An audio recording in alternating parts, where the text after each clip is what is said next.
UP के मेरठ में दबंगों का कहर, 5 गुंडों ने बुलेट सवार युवकों को दौड़ा दौड़ा कर पीटा, लाठी डंडों से जमकर की मारपीट। धनबाद स्टेशन पर शराब के नशे में युवक ने जमकर मचाया उत्पात, ट्रेन पर चढ़कर हाई वोल्टेज तार छूने की देता रहा धमकी। प्रयागराज में अवैध कब्जा हटाने गई राजस्व टीम पर हमला, भीड़ ने टीम पर जमकर किया पथराव, झोपड़ी में लगाई आग, तहसीलदार घायल। महाराष्ट्र के कल्याण में ट्रक ड्राइवर्स को धमकाने का वीडियो वायरल, युवक ने सड़क पर हथियार लेकर किया हंगामा, पुलिस ने किया गिरफ्तार। जम्मू कश्मीर के किश्तवाड़ में टनल में फंसे मजदूरों को निकाला गया, आग लगने से पावर प्रोजेक्ट टनल में फंस गए थे मजदूर। राजस्थान के मारवाड़ में कार में लगी आग, देखते ही देखते आग का गोला बन गई कार, फायर ब्रिगेड की टीम ने आग पर काबू पाया। दिल्ली के लक्ष्मी नगर में किताबों की दुकान में आग लगी, फायर ब्रिगेड की टीम ने आग पर काबू पाया। कटरा में वैष्णो देवी यूनिवर्सिटी के बाहर प्रदर्शन, वीएचपी का दावा, एमबीबीएस कोर्स में 50 से 42 सीटों पर मुस्लिमों का दाखिला, हिंदू छात्रों को सिर्फ 7 सीटें दी। यूपी के रायबरेली में हुए हादसे की सीसीटीवी तस्वीर आई सामने, 15 नवंबर को हुए हादसे में 5 लोग घायल हुए थे। बिहार के समस्तीपुर में वांटेड आरोपी को पकड़ने गई पुलिस टीम पर हमला, गांव वालों के हमले में 6 से ज्यादा पुलिसकर्मी घायल। यूपी के शाहजहांपुर में युवक के साथ हैवानियत, दबंगों ने बेरहमी से पिटाई के बाद पेशाब पिलाई, पत्नी के साथ भी बदसलूकी की। बरेली के बाद एयरफोर्स के हेलीकॉप्टर की इमरजेंसी लैंडिंग, तकनीकी खराबी आने पर खेतों में सुरक्षित उतारा गया। राजस्थान के सिरोही में नशे के रैकेट का खुलासा, 43 ड्रम केमिकल के साथ एमडी ड्रग फैक्ट्री का भंडाफोड़, एक गिरफ्तार। यूपी के शाहजहांपुर में पुलिस बदमाशों के बीच मुठभेड़, पुलिस ने लूटकांड के आरोपी अब्बास गाजी को गिरफ्तार किया। जयपुर पुलिस ने एक शातिर ठग को गिरफ्तार किया, नीट परीक्षा पास कराने के नाम पर ठगे थे करोड़ों रुपए। मुंबई के पास पालघर में पति ने पत्नी की गला दबाकर हत्या की, आरोपी को अपनी पत्नी के चरित्र पर शक था। सोनभद्र खदान हादसे में मृतकों की संख्या बढ़कर 7 हुई, 15 नवंबर को चट्टान गिरने से धंसी थी खदान। एमपी में नकली नोट बनाने वाले गिरोह का भंडाफोड़, पुलिस ने भोपाल, खंडवा, रतलाम से कई लोगों को गिरफ्तार किया। यूपी के गाजियाबाद में चोरों का आतंक, नकाबपोश चोरों ने 11 फ्लैट्स में की चोरी, सीसीटीवी में कैद हुई वारदात। जम्मू कश्मीर के सांबा और कठुआ में सुरक्षा बलों का सर्च ऑपरेशन जारी, घुसपैठियों पर रखी जा रही है नजर। एमपी में फर्जी डिग्री से नौकरी पाने के मामले में कार्रवाई, एसटीएफ ने अब तक 8 सरकारी टीचर को गिरफ्तार किया। केरल में बीएलओ की खुदकुशी से नाराज लोगों ने किया प्रदर्शन, परिवार का आरोप एसआईआर से जुड़े काम को लेकर दबाव में थे। उदयपुर में फिल्म डायरेक्टर विक्रम भट्ट के खिलाफ मामला दर्ज, डायरेक्टर ने 30 करोड़ की ठगी का लगाया आरोप। हरियाणा के नूह में बम स्क्वाड की तलाशी अभियान, दिल्ली आतंकी विस्फोट मामले की जांच को लेकर सर्च जारी। फरीदाबाद में बोले अमित शाह, दिल्ली बम धमाके के दोषियों को पाताल से भी खोजकर सबसे सख्त सजा दिलाई जाएगी। दिल्ली ब्लास्ट मामले में एनआईए ने श्रीनगर से जसीर बिलाल को गिरफ्तार किया, आतंकी उमर का साथी, ड्रोन रॉकेट बनाने के साथ साथ टेक्निकल सपोर्ट देता था। आतंकी दानिश से पूछताछ में चौंकाने वाला खुलासा, हमास की तर्ज पर हमले की प्लानिंग कर रहा था, मॉड्यूल, ड्रोन और छोटे रॉकेट बनाकर देश में हमले की प्लानिंग थी। अल फलाह यूनिवर्सिटी पर कस सकता है ईडी का शिकंजा, फंडिंग को लेकर ईडी जल्द शुरू करेगी जांच, मामले में जल्द दर्ज कर सकती है ईसीआईआर। लाल किला ब्लास्ट में मृतकों की संख्या हुई 15, 2 लोगों की इलाज के दौरान मौत। 10 नवंबर को लाल किले के सामने धमाका हुआ था। दिल्ली में धमाके की साजिश पर लोन वुल्फ अटैक कराने की तैयारी कर रही थी शाहीन वुल्फ। आवन में एक्टिव होते थे आतंकी डॉक्टर, हाउल कोड के जरिए शाहीन शुरू करती थी बातचीत। दिल्ली ब्लास्ट के बाद पूरे देश में अलर्ट, कटरा में गाड़ियों की चेकिंग हो रही, पुलिस हर नाके पर निगरानी रख रही। बिहार में कल होगी बीजेपी विधायक दल की बैठक, दिलीप जायसवाल बोले मीटिंग में होगा नेता का चयन। 20 नवंबर को होगा बिहार की नई सरकार का शपथ ग्रहण समारोह, प्रधानमंत्री मोदी समेत एनडीए के बड़े नेताओं के आने की संभावना। शपथ ग्रहण समारोह का ग्रैंड आयोजन करने की तैयारी एनडीए की। बीजेपी महासचिव और प्रभारी विनोद तावड़े पटना पहुंचे। उपेंद्र कुशवाहा का बयान, बिहार के मुख्यमंत्री हैं नीतीश कुमार और रहेंगे। अखिलेश यादव के वोट चोरी के आरोपों पर उपेंद्र कुशवाहा का करारा जवाब, कहा ऐसा मुद्दा लेकर चलेंगे तो यही दुर्गति होगी, अभी भी होश में नहीं है तो उनका भगवान मालिक है। बिहार चुनाव के नतीजों पर बोले पप्पू यादव, पोस्टल बैलेट के बाद 80% बढ़त इंडिया गठबंधन को और ईवीएम में तुम्हारी बढ़त हो गई, ईवीएम पर भरोसा नहीं किया जा सकता। हार के बाद आरजेडी की समीक्षा बैठक में जमकर हंगामा हुआ, तेजस्वी ने नेता बनने से इनकार कर दिया। लालू की सहमति के बाद तेजस्वी बने विधायक दल के नेता। परिवार में तकरार के बीच लालू यादव ने तेजस्वी के नेतृत्व पर मोहर लगाई, कहा तेजस्वी ने पार्टी को आगे बढ़ाया है और आगे भी वही काम करेंगे। तेजस्वी यादव को आरजेडी विधायक दल का चुना गया नेता, सभी फैसले लेने के लिए किया गया अधिकृत, संगठन के फैसलों के अधिकार दिए गए। लालू यादव की सबसे छोटी बेटी राजलक्ष्मी का तेजस्वी के पक्ष में एक्सपोस्ट लिखा, आपको और शक्ति मिले, सभी फैसले लेने के लिए आपको किया गया अधिकृत। बिहार आरजेडी अध्यक्ष मंगली लाल मंडल का बड़ा बयान, कहा ईवीएम के जरिए हुआ वोट का खेल, चुनाव से पहले खुलेआम बांटा गया पैसा। संजय यादव पर फूटा आरजेडी कार्यकर्ताओं का गुस्सा, राबड़ी आवास के बाहर किया हंगामा, जमकर की नारेबाजी, मुर्दाबाद के लगाए नारे।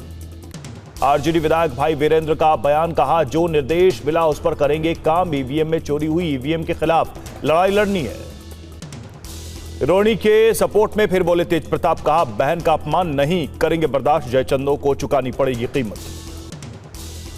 आज पटना में प्रेस कॉन्फ्रेंस करेंगे प्रशांत किशोर, पार्टी की अगली रणनीति पर करेंगे चर्चा। पीएम मोदी ने छठे रामनाथ गोयनका व्याख्यान को संबोधित किया। पीएम ने कहा आज का भारत एक जीवंत भविष्य की ओर बढ़ रहा है। दिल्ली में आज से शुरू होगा फिक्की का वार्षिक सम्मेलन, गृह मंत्री अमित शाह सम्मेलन को संबोधित करेंगे।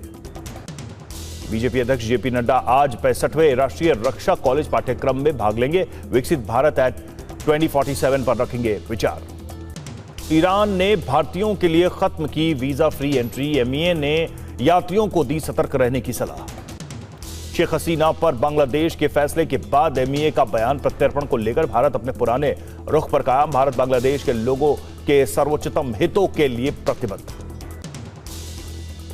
फरीदाबाद में बोले अमित शाह, महिलाओं और बच्चों के खिलाफ यौन अपराधों के मामलों की त्वरित जांच जैसे मुद्दों पर की गई चर्चा।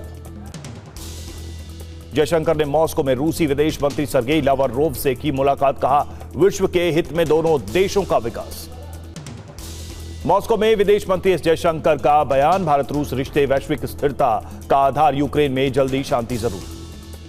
किसानों के दबाव में सिंहस्थ लैंड पूलिंग योजना निरस्त, सीएम बोले आने वाले समय में पूरा विश्व देखेगा सिंहस्थ का वैभव। टीवी 9 के सत्ता सम्मेलन में बोले सीएम विष्णु देव बघेल ने 5 साल में राज्य को अपराध गढ़ बनाया। पिछले 2 साल में 2200 से ज्यादा नक्सलियों ने किया आत्मसमर्पण। एकनाथ शिंदे ने अपनी पार्टी के स्टार प्रचारकों की जारी की लिस्ट में मंत्री, विधायक, सांसद, नेता शामिल। दिल्ली में बुक प्रॉपर्टीज में भी मिलेगा बिजली कनेक्शन, सीएम रेखा ने दी मंजूरी, लाखों उपभोक्ताओं को मिलेगी राहत। किरार समाज के सम्मेलन में बोले शिवराज सिंह चौहान, एमपी में सीएम बदलना मेरी परीक्षा की थी घड़ी, मोहन जी का नाम तय हुआ तो भी माथे पर बल नहीं पड़ा। चुनाव आयोग असम की मतदाता सूची में करेगा विशेष संशोधन, 1 जनवरी 2026 तक जुड़ेंगे नाम, ईसी कराएगा एसआर। पालघर साधु लिंचिंग के संदिग्ध काशीनाथ चौधरी के बीजेपी में शामिल होने पर विपक्ष का हंगामा, हंगामे के बाद बीजेपी ने नियुक्ति पर रोक लगाई। गोवा स्थानीय निकाय चुनाव के लिए आम आदमी पार्टी ने लिस्ट जारी की है, आपकी लिस्ट में 14 उम्मीदवारों के नाम शामिल। राजस्थान में एसआईआर के मुद्दे पर अशोक गहलोत ने कहा चुनाव आयोग सरकार के दबाव में काम कर रहा है, ये लोकतंत्र के लिए गलत संकेत है। एसआईआर के मुद्दे पर दिल्ली में आज कांग्रेस की अहम बैठक, 12 राज्यों के सचिव, प्रभारी और सदस्य बैठक में शामिल होंगे। मल्लिकार्जुन खड़गे से मिले कर्नाटक के सीएम सिद्धारमैया, उनके आवास पर मुलाकात। कर्नाटक कैबिनेट में फिलहाल नहीं होगा फेरबदल, कांग्रेस आलाकमान की फेरबदल को हरी झंडी नहीं, डीके शिव कुमार भी कैबिनेट बदलाव के पक्ष में नहीं है। बिहार चुनाव नतीजों को लेकर एसपी सांसद डिंपल यादव ने बीजेपी पर निशाना साधा, कहा बीजेपी ने एसआईआर को हथियार बनाकर बिहार चुनाव जीता। बंगाल चुनाव को लेकर बीजेपी सांसद दिनेश शर्मा ने कहा एनडीए अजय स्थिति में है, आने वाले समय में ये विजय यात्रा बंगाल पहुंचेगी। दो पैन कार्ड केस में आजम और अब्दुल्ला को 7 साल की सजा, दोनों को भेजा गया जेल। कोर्ट ने दोनों पर 50,000 का जुर्माना लगाया। जेल जाने से पहले बोले आजम खान, कोर्ट ने मुझे गुनहगार समझा और सजा सुनाई, जुर्माना भी लगाया। आजम खान को लेकर अखिलेश यादव का पोस्ट, सत्ता के गुरूर में जो जुल्म की हद पार करते हैं वो खुद बेहद बुरे अंत की ओर जाते हैं। कोलकाता में पूरे राजभवन की राज्यपाल सीवी बोस ने चेकिंग कराई। टीएमसी ने राजभवन में हथियार बांटने के आरोप लगाए थे। टीएमसी के आरोपों पर बंगाल बीजेपी अध्यक्ष समीक भट्टाचार्य का पलटवार, कहा राजभवन एक संवैधानिक स्थान है, झूठे आरोप लगाना मंजूर नहीं करेंगे। मध्य प्रदेश के कांग्रेस में महिला ने खुदकुशी की, लोगों का दावा एसआईआर के लिए जरूरी दस्तावेज गुम हो जाने से परेशान थी। महाराष्ट्र के पूर्व मंत्री नवाब मलिक पर आज तय हो सकते हैं आरोप। मनी लॉन्ड्रिंग केस में आज पीएमएलए कोर्ट में सुनवाई होगी। डीआरडीओ और गति शक्ति विश्वविद्यालय के बीच एमओयू साइन, रक्षा लॉजिस्टिक्स को मजबूती देने पर फोकस। राजस्थान बॉर्डर पर भारत ब्रिटेन का संयुक्त सैन्य अभ्यास जारी है। 30 नवंबर तक चलेगा सैन्य अभ्यास। अयोध्या के राम मंदिर में ध्वजारोहण की भव्य तैयारियां हो रही हैं। मंदिर के मुख्य शिखर पर लहराता भगवा ध्वज करोड़ों राम भक्तों के लिए बनेगा ऐतिहासिक। गुरु तेग बहादुर की 325वें शहीदी दिवस पर पंजाब के भटिंडा में भव्य कार्यक्रम का आयोजन। इधर लाइट एंड साउंड शो ने लोगों का दिल जीत लिया। बांग्लादेश के कई शहरों में अराजकता जैसे हालात, आम राहगीरों से भी मारपीट कर रहे हैं लोग। बांग्लादेश की राजधानी ढाका में बड़े पैमाने पर हिंसा और आगजनी जारी है। कई स्थानों पर सुरक्षा बलों से भिड़ गए प्रदर्शनकारी। पूर्व पीएम शेख हसीना को सजा सुनाए जाने के बाद ढाका में हिंसा भड़क गई। धान मंडी में अवामी लीग समर्थकों ने आगजनी की। ढाका में उपद्रवियों ने अवामी लीग के पूर्व सांसद हबीब हसन के घर में आग लगा दी। सारा सामान जलकर खाक हो गया। शेख हसीना की सजा पर अवामी लीग के नेता जहांगीर कबीर नानक ने कहा कि यह फैसला अंतरिम सरकार में मौजूद चरमपंथी लोगों के निर्लज्ज इरादे को बताता है। कांगो के खनिज मंत्री का विमान हादसे का शिकार हो गया। रनवे से फिसलने के बाद विमान में भीषण आग लग गई, कोई हताहत नहीं। फ्रांस से 100 राफेल फाइटर जेट खरीदेगा यूक्रेन। राष्ट्रपति जेलेंस्की ने रक्षा सौदे पर हस्ताक्षर किए। रूस ने इज़्मेल बंदरगाह पर खड़े तुर्की के जहाज को बनाया निशाना। हमले में जहाज में भीषण आग लग गई। जहाज में 4000 टन एलएनजी भरा था। रूस की सीमा के पास फिनलैंड में युद्ध अभ्यास शुरू किया गया। सैन्य अभ्यास के 500 आर्टिलरी और 2000 जवान शामिल। रूसी राष्ट्रपति पुतिन के शीर्ष सहयोगी पात्रुशेव भारत दौरे पर। दिल्ली में एनएसए अजीत डोभाल और शिपिंग मंत्री सर्बानंद सोनोवाल से मुलाकात। यूक्रेन के निकोपोल में रूसी सेना का भीषण अटैक। आर्टिलरी अटैक में 2 और लोगों की मौत। फ्रांस के राष्ट्रपति मैक्रो और जेलेंस्की ने बहुराष्ट्रीय सेनाओं के मुख्यालय का दौरा किया। यूक्रेन में शांति सेना की तैनाती पर चल रही बात। फ्रांस और यूक्रेन के बीच रक्षा से जुड़े कई अहम समझौते हुए। हथियारों की डिजाइन और उत्पादन को लेकर भी करार। रूसी कच्चे तेल की कीमतों में भारी गिरावट। $36 प्रति बैरल हुई कीमत। मार्च 2023 के बाद से सबसे ज्यादा गिरावट। यूक्रेन के निप्रो शहर में रूस का भीषण अटैक। हमले में रिहायशी इलाकों में ऊंची ऊंची आग की लपटें नजर आई। रूस के ड्रोन हमले में निप्रो में एक रिहायशी इमारत तबाह हो गई। पार्किंग में खड़ी कई गाड़ियां जलकर खाक। यूक्रेन के निप्रो पर रूस का विध्वंसक प्रहार। रिहायशी इलाकों पर दागे शाही ड्रोन हमले में भारी नुकसान। यूक्रेन का रूसी कब्जे वाले डोनेट्स्क शहर पर हमला। पावर प्लांट को बनाया गया निशाना। हमले के बाद प्लांट में लगी भीषण आग।